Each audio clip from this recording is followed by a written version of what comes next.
Yes, good morning guys. This is our discussion here at the Special Crime Investigation with Simulation of Interview and Interrogation. Continuation po ito ng ating subject matter ng nakaraan sa Cybercrime Investigation. Natatandaan po natin sa Cybercrime Investigation na tinakal natin ng nakaraan. I did a sample videos or a sample documentary that needed in terms of cybercrime investigation. In cybercrime investigation, it's very important to know what is the proper guidelines of the proper way of investigating the computer-related crime. Tandaan po natin, we are here at the modern era na tinatawag natin kung saan ang cybercrime is one of the hardest thing to find it in terms of investigation. Maraming mga bagay o maraming mga investigation na mahirap alamin o gawa ng solusyon. Pero our law enforcement agencies conduct a thorough investigation so that we can do a proper way o madali nating immediate action to those persons that violated a law. No? Now, in our continuation here at Cybercrime Investigation, Cybercrime and Cyber-Related Incident Response Operation. Cybercrime response. Cybercrime response is actual police intervention in a cybercrime or cyber-related incident where the accusation of matters of evidentiary value is traceable within the computer hardware, software, and its network. Guys, kung mapapansin nyo, pagdating sa cybercrime investigation, o yung tinatawag natin na investigative body ng ating mga law enforcement officer, law enforcement agencies, kapag po sila nagkakandak ng mga raid o bypass operation regarding the computer-related crime, ang una pong kinukuha dyan is the hard drive. No? Hard drive of the computer itself. Kasi guys, andun po lahat ng impormasyon na pwede nilang kunin o magamit as ebidensya dun sa hinuli nilang suspect. Tandaan po natin, those involved person in terms of the computer-related crime, no? Kasi ang kalagimang ginagawa na ito, yung gambling. Tanda natin yung Pogo, di ba? Estafa, scammer. Yan ang mga example ng cyber o computer-related crime na kailangan ng sapat na ebidensya, lalong-lalo na guys, yung mga computer devices nila or the hard disk itself. Kumbaga sa cellphone guys, yung memory card, no? Yan po kinakailangan upang magkaroon tayo ng ebidensya in terms of court preparation or court testimony pagdating sa court proper na guys. Kasi guys, kapag nagkaroon ng masusing investigation regarding the incident happen o the response operation in the cybercrime at wala tayong sapat na ebidensya na pwede nating i-present dun sa judges natin, masasayang kaso. Masasayang yung ginawa nating kaso, di ba? Yun po ang mabigat na katotohanan. Kailangan natin tanggapin. Masasayang yung pinaghirapan natin. Tandaan po natin, the Philippine National Police and National Bureau of Investigation is the one that initiate the investigation process in terms of computer-related crime. Pero kung mga babalita natin guys sa pagdating dito sa computer-related crime, one of the initiate bodies, National Bureau of Investigation. Napakagaling nila yan pagdating sa computer-related crime ng pagresolba sa mga kaso. Guidelines in responding to cybercrime and cyber-related incident yan. We need to know the guidelines, the policies in terms of the responding of cybercrime. Kasi isang mali, sayang, no? When responding to a cybercrime incident or to a crime scene where information is and communication technology or the ICT equipment, computers, digital storage devices, and other electronic devices or equipment, medyo may sipon tayo, are present, it is imperative for the first responders to protect and preserve the crime scene and seek the assistance of the station or the investigation or case to identify potential evidence such as the following. Ito yung mga guys na kailangan nating malaman o in terms of responding of cybercrime incident. contraband, or the proofs of crime. Tools used for the commission of the crime, and other items that may be used in the commission of the crime. This is that we need to know, o yan, kailangan natin makuha doon pagdating doon sa mismong crime scene, so that we can find or we can present it to the court proper, the evidence that we are gathered in the crime scene incident.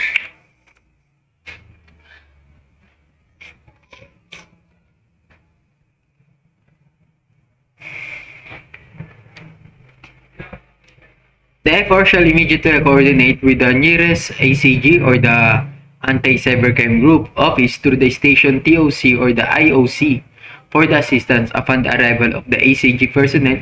They shall immediately conduct the bag and tag procedure and digital evidence and turn over to the IOC. Sorry. Siyempre guys, pag sila po ay nag-conduct ng investigation, they need to have a coordination in a proper authority. Kasi pag hindi sila nang-coordinate, siyempre hindi sila susuportahan yan pagdating na sa court presentation. Wala namang coordination sa amin, hindi naman kami nabigyan ng papel regarding that matter. Diba? Sayang. Wait lang.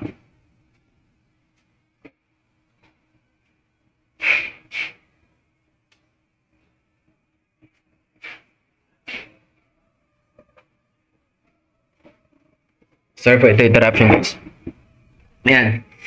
The concerned investigative unit shall secure and submit a court order and necessary legal requirements for the ACG to conduct a digital forensic examination that is accordance with the rule of cybercrime warrants. The evidence shall then be subjected to digital forensic examination by the PNP ACG. The result of the forensic examination as well as the testimony of the forensic expert shall be made available during the trial. All the evidence that we are gathered, all the requirements that we are needed in terms of court preparation or court presentation shall be subjective or shall be collected properly na tinatawag natin. The evidence must be seized in a proper way o proper tawag natin, maayos na pag-kolekta ng mga ebidensya para pagdating sa warrant of arrest na ibibigay po natin o ibibigay ng ating mga judges because of the probable cause that they see in the warrant na present ng ating mga ACG or other government agencies like National Bureau of Investigation that conducted a thorough investigation regarding the computer-related crime, mas madali nating makuha.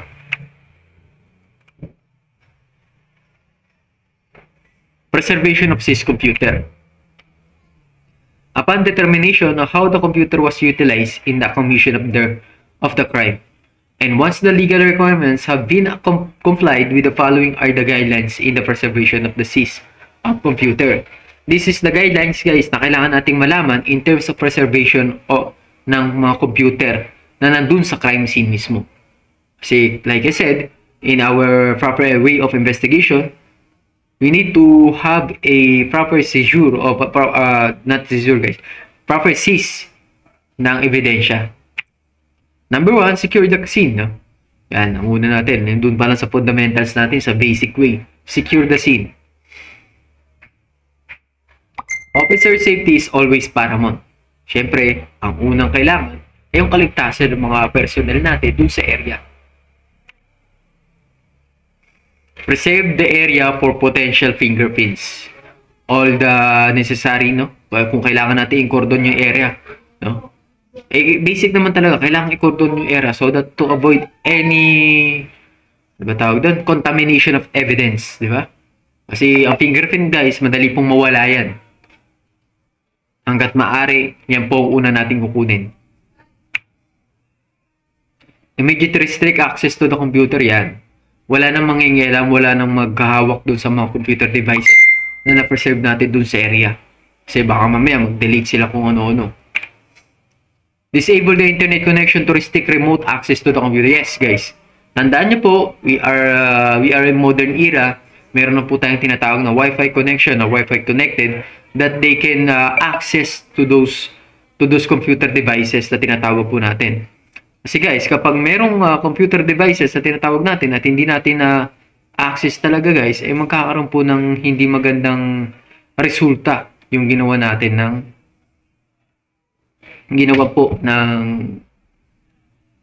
okay? Yung inano natin, preserve natin sa area. Kasi kapag may Wi-Fi connection, di ba? Nadali nilang ma-hack yan. Makikita agad nila kung ano yung area nila. Meron kasi silang yung pinaka-code para ma-hack nila yung mga computer devices nila. Yan, secure the computer as evidence. If the computer is off, do not turn it on. Magpatay na, huwag nyo na buksan guys. Unless they have yung may mataas pang otoridad na magsasabi sa'yo, buksan mo yan, baka makita pa natin yung baka ma-recover pa natin yun pa lang. Lalo na guys, kung on the spot, naka-on pa yung computer, tapos merong nakita ka ng messages doon. Pero kailangan, paalam mo muna sa supervisor mo. And also, hanggat maaari, huwag mo nang gawin. Hayaan mong mag-design yung mas nakakataas sa'yo. If the computer is on, do not turn it off. Yan. Nor touch a mouse or keyboard. Yan. Like I said guys, huwag kayong basta-basta hahawak ng kung ano-ano dun sa computer devices unless inutusan kayo ng higher ups nyo. No? Kasi mayroong mga instances na ongoing yung deletion ng tinatawag nating data ng kanilang mga storage, no? Nakikita mo doon 20% na, 40%, mabubura na lahat ng information regarding the data. Syempre, kailangan mo sabihin mo muna sa supervisor mo so that they can have a decision making na tinatawag natin. Kasi hindi po pwede tayo mag-decide sa sarili natin. Kasi kapag tayo mismo nag-decide sa sarili natin, tinatawag niyan guys, SARCOM, sariling command ka na naman. Hindi ka na naman nagsabi sa superior mo. Kasi imbis na mapabuti yung pag-decide mo doon sa area na yun, lalong mapapasama in terms of investigation process. For standalone connection or single area connection of computers. Non-network. Consult a digital forensic examiner. Yan. Siyempre, pagdating po sa computer-related crime, meron na po silang mga digital forensic examiner na kasama dyan. Sila rin yung magsusupervise kung ano yung dapat gawin at kung hindi yung dapat hindi gawin. Like I said, pag may hindi kayong alam, make it sure to have a proper coordination to your supervisor. If a digital forensic examiner is not available, the station IOC shall perform the following. Number 1, photograph, screen, and disconnect all power sources and plugs including those at the back of the computer. Lahat po na kailangan natin i-unplug, lahat po kailangan natin picturean, i-disconnect, kailangan po natin gawin so that the preservation of the computer devices shall be deemed o mas maayos po natin. Cover or put tape over each drive slot. Yan. Kailangan po protektahan yung mga storage, lalo na yung hard drive. Kasi pag nasira yung hard drive natin, sayang, ebidensya. Photograph or make a diagram and label parts located at the back of the computer, including its connection. We have to do a proper photograph of the evidence itself or the computer devices that we gathered in the area. Kailangan natin i-photograph yan. Label all connectors and cable and to allow reassembly as needed. Example, socket marked A and the cable end also marked A. Yan. All the needed guys na kailangan nating ma-label is very important to know. So, also. No, kasi yung label na yan, dyan tayo magbabase kung ano yung mga evidence na nakuha natin. Like in the crime scene area guys, di ba? Meron tayong marking of evidence na tinatawag. Marking 1, marking 2, exhibit 1, exhibit 2. Yan po yung tinatawag natin. If transport is required, pack the components as fragile cargo prior to the transport. Siyempre guys, considered all the evidence is a fragile. Lalo-lalo na guys, yung mga masasela na ebidensya. Kailangan nating ibalot ng maayos, kailangan nating isil ng maayos so that contamination of evidence shall be avoided.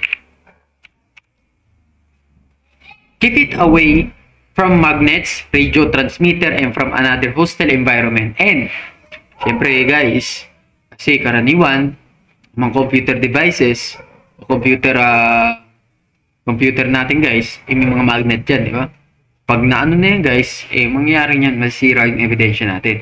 And also, the radio transmitter.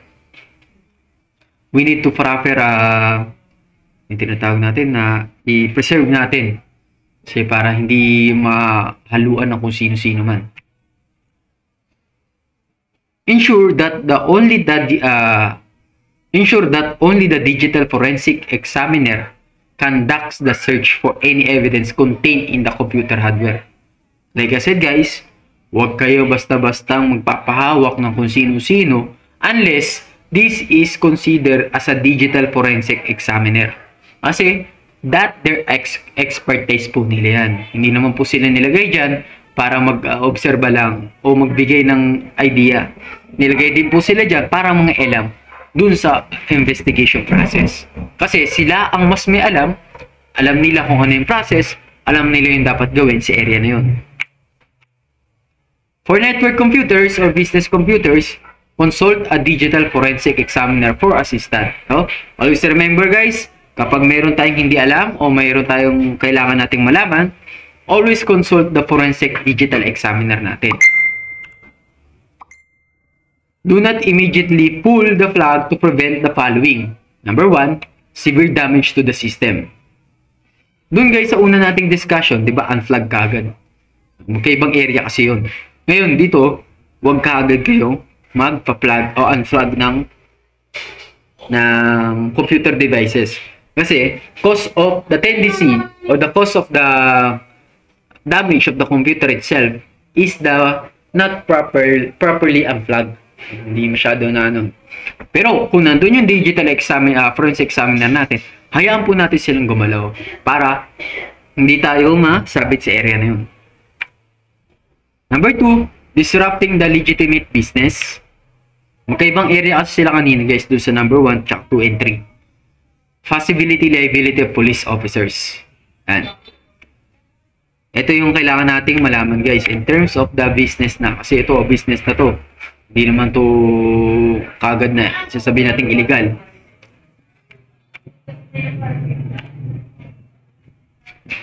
Yan guys, for ransomware o malware attack on a computer, consult a computer specialist for assistance. Yan.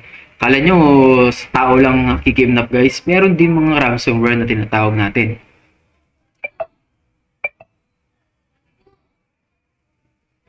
Yan, consult a computer specialist for assistance. Kung meron mga gantong attack sa inyong computer, make sure to have a consultation first. Immediately disconnect the computer from the network to avoid the spread of malware to other computers on the same network. Yan. Disconnect nyo kagad guys. Kaya kayo guys, may sinasabi tayong mga free wifi, no? Mga free wifi sa area. Hanggat maaari guys, huwag kayong gagamit ng mga free wifi. Kasi yan guys, nung nag-attend ako ng isang computer related crime, yung cybercrime investigation process. Kapag ang isang area guys is public or public wifi, ang tendency niya guys, ang unang sasabihin sa inyo ng isang expert o digital specialist in terms of computer, basta-basta kayong papasok dun sa area na yun guys. Kasi maaring makuha yung mga information nyo. Tuwan-tuwa ka, libre yung wifi, pero hindi mo alam guys, na lahat ng details mo ay nakuha na. Bangko mo, pangalan mo kung saan ka nakatira, lahat na nakuha. Kasi sabi mo, libre yung wifi, sayang naman. That is to avoid any conflict. Hanggat maaari, mag-data ka na lang, mag-sarili kang data. Do not immediately pull the flag and wait for the computer specialist to arrive. Yan. Siyempre, huwag ka agad patayin. Guidelines in the treatment of other electronic data for storage devices. Ito naman guys, guidelines natin in terms of our storage or the hard drive itself. Meron na kasi tayo mga hard drive, SSD, Mga iba-ibang tawag. The IOC should understand that the other electronic devices may contain valuable evidence associated with the crime. The IOC must ensure that the device should not be accessed unless a warrant has been issued. And guys, alam po natin, lahat ng devices natin o lahat na makukuha nating ebidensya in terms of the crime scene investigation o doon mismo sa crime scene is very valuable. Hanggat maaari, walang mangyaing alam unless nandun yung expert natin in terms of digital examination process. And also, hindi ka pwede mag-access guys sa isang computer devices unless mayroong warrant na nagsasabi na ikaw ay pinapayagan ng Korte Suprema na mga alam doon sa computer incident happen. Preservation of search mobile communication devices. Upon determination of how the mobile communication device was utilized in the commission of the crime, the following are the guidelines to be followed. Number 1, if the device is turned on, do not turn it off. It could be activated. Pag alam nyo, nakita nyo na yung device, hindi naman nakapatay, papatayin nyo pa, huwag nyo na. Hayaan nyo lang yun. At is ang ebidensya natin. Hayaan nyo. Kasi kapag meron kayo ng ilang pa kayo doon sa area, pabuti pa kayo, napasama pa kayo tuloy. Lockout picture. Take a photograph of the screen display and write down all the information therein. Pag kayo serye guys, take a photograph, no? Not only the screen, but all the computer devices that you are needed to preserve it. If possible, turn on the airplane flight mode or use signal blocking container if available and record the step undertaking yan. Yan tinatawag nating airplane flight, no? Walang makakapasok na kahit anong signal sa area. Kasi pag may nakapasok dun guys, pwede nila makonect yun at makuha lahat ng information in the hard drive itself, tapos mabura nila, no? Without touching the computer itself. Ganun katindi ang ating mga cybercrime tinatawag. If the device is locked, do not attempt to unlock it. Bring the power supply cord of the seized device found at the scene. If the device is turned off, leave it off as it could alter evidence device yan. Kanina, kung bukas na yan, huwag nyo na patayin. Dito, kung patay na, huwag nyo na buksan. Hayaan nyo na, assist lang yun. Hayaan yung mag-decide yung yung digital examiner forensic regarding the incident happened. Preservation of seized fax machine or similar devices. If the fax machine is on, do not turn it off, as it may cause the loss of the last number, dial, or other stored fax numbers. If possible, all manuals should be seized along with the machine. Photograph of the machine and its display shall be taken. Yan po ang katulad dun sa mga computer devices natin. Ganun din. Pag bukas, huwag nyo na patayin. Hayaan nyo lang yun. And also have a photograph. Napaka-importante ng photograph guys in terms of investigation. Kasi ang photograph, kahit isa, yan lang i-present mo sa court, magsasalita mag-isa yan. Hindi katulad ng may mga wiretapping kasi tayo, mga tinatawag nating illegal use of record of evidence against the person. Hindi mo pwede basta gamitin yan. Unless the photograph itself, pwede mo siyang i-present sa court. The court will be decide if the available evidence that you are present it to the court is admissible or not admissible.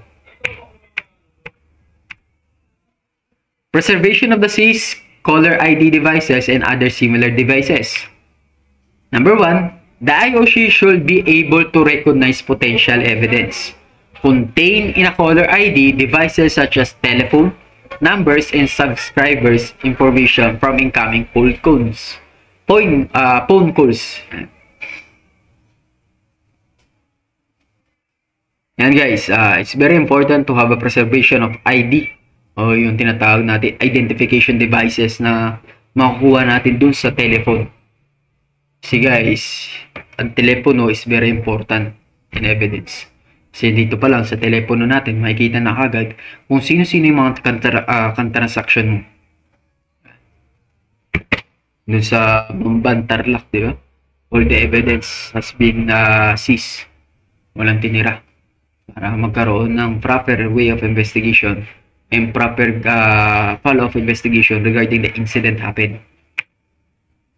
The IOC should remember that the interruption of the power supply of the caller ID device may cause loss of data if not protected by internal battery backup.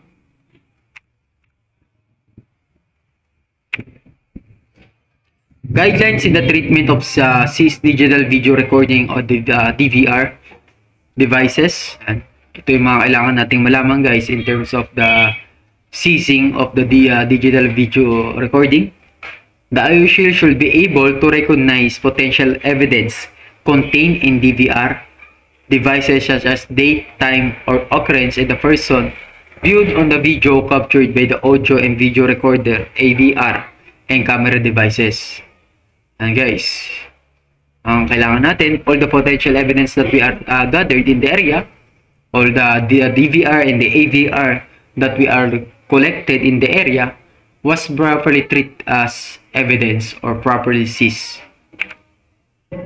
The IOC should secure a warrant for the conduct of forensic examination, enhancement of audio-video recorded by the DVR devices. Guys, yan guys, hindi kayo basta-basta pagtanda po natin.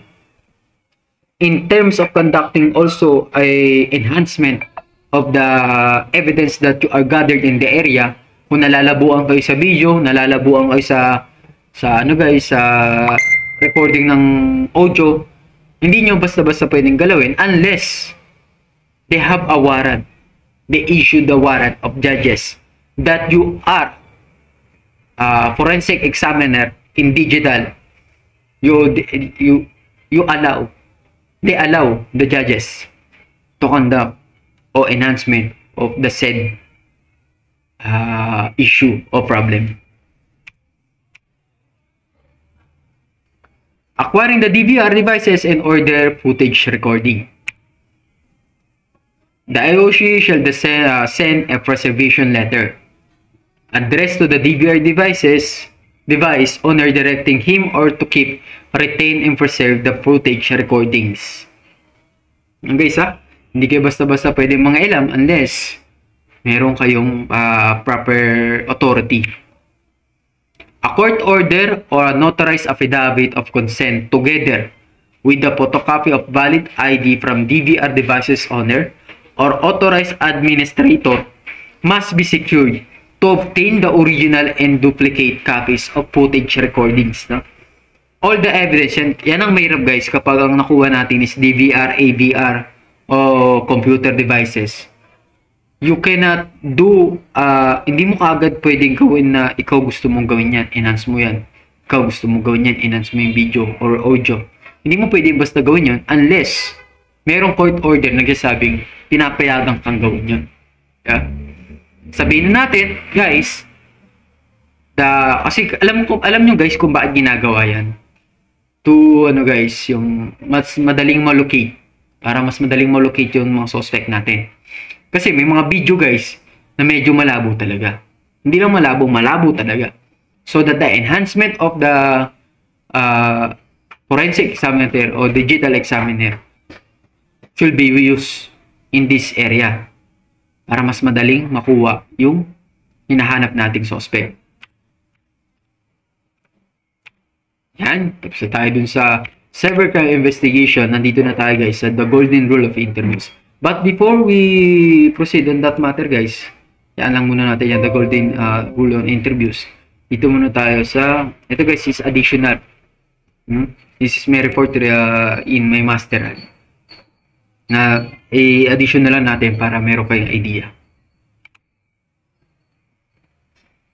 Economic impacts of computer-related crimes. Yan, prepared by itself, your professor. Introduction guys, yan. Life today is highly dependent on the technology. That people have developed technology has advanced throughout the years. And then, it has changed many aspects of everyday life. The way to communicate, the way to travel, and the way to learn. So many changes have been brought about this continuous technological advancement. As people demands and lifestyle change, the demand for advancing the type of technology to be used is high. Almost everything used has been innovated to better standards. Alam naman natin guys, no? Malaki po ang kinalaman ng technology sa pag-unlad ng isang bansa. Pag mas maunlad ang iyong technology sa isang bansa, yan din ang tendency na mas mayaman sila. No? Kita nyo ngayon guys, yung meron ng mga robot, di ba? Kay Tesla o kay Elon Musk. Meron na siyang mga Optimus. Meron tinatawag na robot siya na pwede niya nang utusan. Nakapagsalita nga, nakikipag-communicate nga yung robot na yun guys. Nakita ko sa isang video, talagang ang bilis niya sumagot. Ibig sabihin, na-enhance na nila yung technology. And pagdating ng panahon guys, hindi malabo guys, na ang mga robot, isa na yan sa mga nagtatrabaho para mas mapadali ang buhay ng tao. Pero, like I said guys, all the advantages that we have here today will also have a disadvantages. Malalaman natin yan guys dito sa report na to. Number 1, unang panahon guys, ang TV natin yan, ito lang. Kung naabutan nyo pa yan. Tuwan-tuwa na tayo niyan habang kayo nagpapatentero pa tayo sa labas niyan. Tapos meron pang nakita ka ng TV na ganyan. Pag inabot mo yan guys, ewan ko na lang. Yan guys, ngayon sa modern era, meron na tayong tinatawag na smart TV. Diba? Meron na tayong, pwede na tayo manood ng Netflix, Disney, Lock, VIU, and other mga balita, diba? Mga favorite natin, kung sino man gusto natin panoorin, ay mas madali nating, kung ikukumpara to guys, mas madali siyang gamitin. Ito. In a modern era, diba? Kasi dito guys, karaniwan, puro black and white. Dito colored na. Madaling panoorin, o mas magandang panoorin. And syempre, sa paglipas ng panahon guys, ang teknolohiya, simula sa malaki, paliit ang paliit. Kung mapapansin nyo sa litrato guys, ang teleponong doon natin, ang laki, diba? It's very bulky, napakahirap dalhin sa totoo lang. Pero sa kasalukuyang panahon, touchscreen, parang TV na rin, at mas madali nang maipag-communicate. And also, kung matatandaan natin guys, tingnan nyo. Yung memory dati guys, 3.75 MB, ganito kalaki ang kailangan mong dalhin para matago yung storage mo. Paano mo gagamitin yun guys kung ikaw ay nagtatrabaho sa iba't ibang lugar? Napakahirap. Pero in our modern era guys, mas pinaunlad at mas pinaliit ang pagtatago ng mga pagbibigay o ba tawag dito, yung pag-store ng mga information natin. Ang liit lang, di ba guys? Ito guys, na 1956. 3.75 MB is katumbas lang po yan guys ng isang litrato pag kinuha ng kasi isang sa cellphone mo. Pero dito, in our modern era, meron na tayong tinatawag na memory card, hard drive in a computer, in other devices na mas madali nating ma-store yung mga information na needed natin in our everyday life. 1949, nakikita natin ang laki ng computer. 1976 and 1998, yan, nagkaroon ng kahit papano, napaliit nila at napaganda nila. At paglipas ng panahon in our modern era, 2023, 2024, meron na po tayong mga computer na matatawag natin na kahit paano ay desktop natin, computer, laptop, mas pinaganda yung ating pamumuhay. The Philippines, like any other country around the world, is increasingly adopting information and communication technology, or the ICT. It is economic, government, and socialist activities. The dependence of its ICT, however, make us vulnerable to different forms of security threats, such as malwares, botnets, denial of service of attack, phishing, and other types of identity theft, computer-related forgery and fraud, child pornography, copyright infringements, cyber terrorism. Those are the vulnerable disadvantages of the computer o technology advantages. Tinatawag natin. Tumaas, mas napadali ang buhay ng tao. Pero, merong tinatawag tayong vulnerable o weaknesses, yung pagkabuti ng ating teknolohiya. In response to mounting threats of the country, cyberspace and critical infrastructures, the country needs to strengthen its legal framework. International cooperation, public and private partnership, advocacy and public awareness. Siyempre, guys, in response to those threats that we are gathered in a computer-related crime, meron din tayong tinatawag na kung ano ay yung ipanlalaban natin sa kanila. Inataas yung security measures, inaganda yung structures, pero, like I said guys, like I said guys, syempre, ang mga criminal guys, nag-aaral din yan kung paano nila labanan yung mga law enforcement natin. Kung kayo nga nag-aaral kayo para pagdating ng panahon, mas magaling kayong law enforcement o sa mga agencies na gusto niyong pasukan. Diba? Ganon din yung mga criminal natin guys. Nag-aaral din yan kung paano kayo talunin. RA 4200 guys, the Anti-Wiretapping Act of Law of the Philippines. Pag sinabi natin guys the Anti-Wiretapping Act, ito guys yung pag-record mo ng conversation ng isang grupo o dalawang tao nang walang pahintulot o without the consent of the person. Hindi po admissible sa court yan. Kung maalala po natin yung Hello Garcia na kung saan ang previous president natin na si Gloria Macapagal Arroyo ay yung nadawit dito sa Anti-Wiretapping Act. Hindi po nagamit sa kanya yung ganong batas because there's no consent regarding the conversation of the two person. Yan yung RA 4200. In RA number 8293 guys, we have the Intellectual Property Code of the Philippines. Pag sinabi naman na po nating Intellectual Property Code of the Philippines, lahat po ng bagay na ginawa ng iba at ninakaw mo, pasok po dito yan sa RA 8293. Kumbaga, inangkin mo yung imbensyon ng iba na hindi mo naman talaga pag-aari. Pasok ka dyan sa 8293. And 84 Access Device Regulation Act of 1998, ito guys, yung paggamit mo ng mga bagay na hindi sa iyo. Like for example, the credit card. Nagkaroon ka ng access dyan. Wala ka namang pahintulot sa mismong may-ari. Pwede kang kasuhan ng Access Device Regulation Act of 1998. In Republic Act number 8792 of the Philippines naman guys, in response to the global devastation of the computer networks brought about a Labio virus suspected to be have originated from the Philippines, sa atin mismo, proud to be, sa atin talaga, Congress immediately enacted Republic Act number 8792, June 14, 2000, also known as Electronic Commerce Act of 2000. Alam ko guys, alam nyo na yung tinatawag natin si Onel D. Guzman. Kilala nyo na si Onel D. Guzman. Onel D. Guzman is a student guys. No? Yeah, sa isang university. Ano ba tawag? Kalimutan. AME yata yung school niya. Tama. Ang issue, hindi tinanggap yata yung thesis nila eh. Kaya hindi sila nakagraduate. Ngayon, sa sobrang galit ni Onel D. Guzman guys, gumawa siya ng isang virus.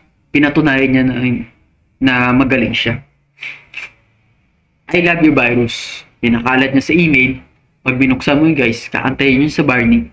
I love you, you love me. Hanggang sa matapos yung kanta guys. Lahat ng information na meron ka mabubura yan. No? wala ka na makukuha information. Ang laki guys ng pinsala o casualties na nangyari. Around the world, $10.5 billion nagkaroon ng casualties dito. Pero our law guys, sabi nga sa batas, we have no retroactive effect na tinatawag. Hindi mo pwedeng parusahan ng isang tao na wala naman nagsasabing magpaparusa sa kanya. Hindi naman pwede na tapos na siyang gumawa ng krimen tsaka ka lang gagawa ng batas. Kaya wala tayong tinatawag na retroactive effect. Diba? The law may be harsh, but it's a law. Pero wala naman nagsabi sa kanya kung ano yung batas na ginawa niyang mali. Kung ano yung nagpaparusang batas sa kanya. Diba? Nolum crimen, nolum finis idilige. Ano ba ito guys? Alam nyo ba yun? Nolum crimen, nolum finis idilige. If there's no law punishing, nakalimutan ko. Nolum crimen, nolum finis idilige. Wait lang.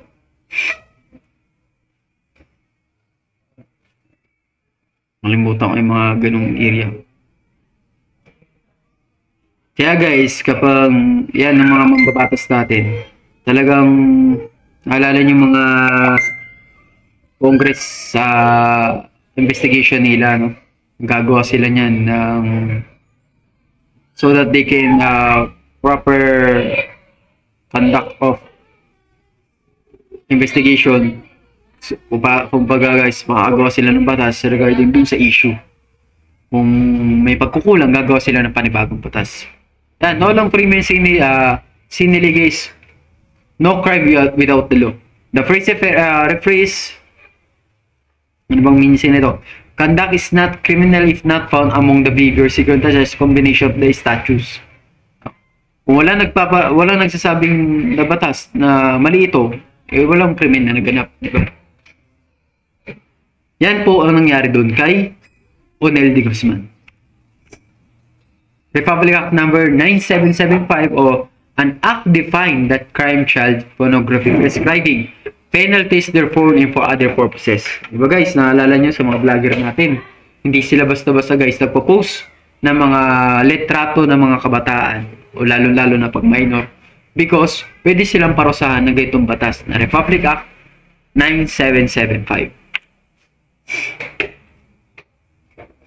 Republic Act 995 Anti-Photo and Video Voyeurism Act of 2009, an act defining and penalizing the crime and video voyeurism, prescribing penalties therefore and for other purposes. Dito naman guys, sa batas na to, nabuo ito because the issue regarding the Haydenco cases kay Katrina Halili. Diyan nabuo yung Republic Act number 9995. Yan, Data Privacy Act of 2012 o the Cybercrime Law natin. Ito guys, yung different types of cybercrime. Sextortion, kapag ikaw ay pinipilit maipagtalik sa isang tao na wala kang ginagawa kasi binablockmail ka guys. Yan, sextortion, pasok yan sa cybercrime. Online libel, paninirang puri sa'yo guys. Yan, pasok yan. Online threat, pananakot sa online, pasok din yan guys. Online scamming, pasok din sa cybercrime law natin. Identity theft, hacking, anti-photo voyeurism. Mas pinalawak kasi yung penalty kaya pinasok yung anti-photo and voyeurism. Mababa kasi ang penalty sa 995 so that 10175 high the penalty in terms of this matter. Cybersex and child pornography. So guys, yung sinasabi ko sa inyo, Circular Order number 139/2024 that the NBI and the PNP, they are the one that initiate in terms of cybercrime investigation. Sila po inatasan regarding the cybercrime investigation. Yan, 5 data breaches in the Philippines. Comelec data breach guys, 2016. Yan. Nakuha po kasi lahat ng information regarding the person, no? Lahat ng information ng mga botante nakuha. Kaya nagkaroon ng leakage. Wendy's, Philippines 2017, nakuha rin lahat. Cebuana, same din guys, nakuha lahat ng information regarding the incident happened in the hacking incident. UPC Video Independence Day Cyber Attacks of 2020. Ang nakuha naman dito guys is almost 167 million pesos sa isang araw lang sa iba't ibang bangko guys. Na-withdraw yung mga suspect dito. Hindi, no? Yung Medusa attack guys, the Philippine Medusa attack 2023, nag-demand sila na kapag hindi nagbigay ng ransom yung Pilipinas, ilalabas nila lahat ng information ng mga PhilHealth member. Hanggang ngayon, hindi pa nahuli ito guys, yung Medusa. What is computer-related crime? The use of computer, the internet, and telecommunication or information devices has brought as much as convenience in all kinds of our daily pursuits. Ayan, tapos na tayo guys. Iba na yan eh. Yun lang muna.